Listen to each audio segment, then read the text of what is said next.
কি করে ডাক্তার তো কত কিছু বলছে। তুই আবার কি করো? মা, তোর সেদিন ডাক্তার যে কি বলছে তোর কি সে মনে নাই? তোর যে ডাক্তার দেখাইতে নিয়ে গেলাম, তোরে ডাক্তার বলছে না যে বেড রেস্ট থাকতে বলছে, আপনি মেয়েকে 10 মাস পর্যন্ত একেবারে বেড রেস্ট রাখবেন, এই সময় কোনো রকম উঁচা ঠালা পর্যন্ত নামতে দেবেন না। তো এই সব করার কাজের লোক নাই আমার ঘরে।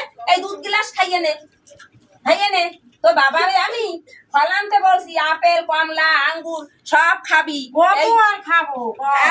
তাও খাবি। শোন, তুই যাতে সুস্থ থাকো, সুস্থ থাকো, যাতে তোর এই দিন কয়টা সব ভালোভাবে যায়, ভালোভাবে তোর হয় সবকিছু। একদম লড়বি না, বলে দিলাম। খবরদার, বেড রেস্টে থাকবি। আমি সব তোর যত কিছু লাগে সব আমি করবো। দেখি বৌমা করে কি। ও বৌমা, মা কি করো? এই যে বসে রইছো, কত যে কাজ রয়েছে। এই বিকালে ঘর ঝাড় দেওয়া, রান্না বান্না, এই যে মাঠে গাড়িতে লোকজন আসবে, কত রকমের কাজ। তা তুমি যে বসে রইছো কেন? বাচ্চা গাছটা কি আমাগো আর হয় নাই, না খালি তোমাগোই এই হইবে?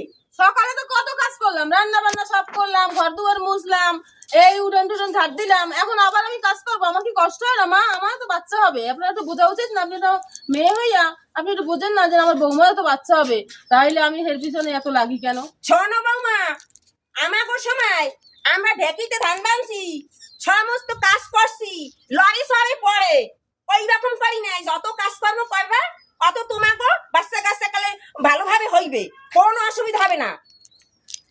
শোনো মা, তুমি বৌদির সঙ্গে এরকম ব্যবহার করো, বলো আমাকে দুধ খাওয়ালা, ফল খাওয়াইলা, বললা কিছু করতে হবে না, আর তুমি বৌদিকে এরকম কেন বলো? হ্যাঁ, মেয়ের চোখে দেখতে পারো না বৌদিকে? আবার তুমি ফোনে কি বলছো? বলি একটুখানি ফল একটু দুধ বিকেলে আনার জন্য। শোনো বৌমা, এই ছেলের এই ফল ফল আনতে পারলো না, এই তুমি যত খাবা এতে কিন্তু তোমার বাচ্চা কিন্তু পেটের মধ্যে বড় হবে, তাতে কিন্তু সিজার লাগবে, কত পয়সা খরচা হইবে।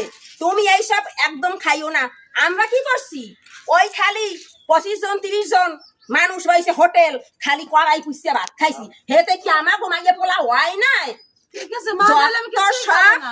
আমার ছেলেটা পয়সাটি সব নষ্ট করে দিল। এমন বউ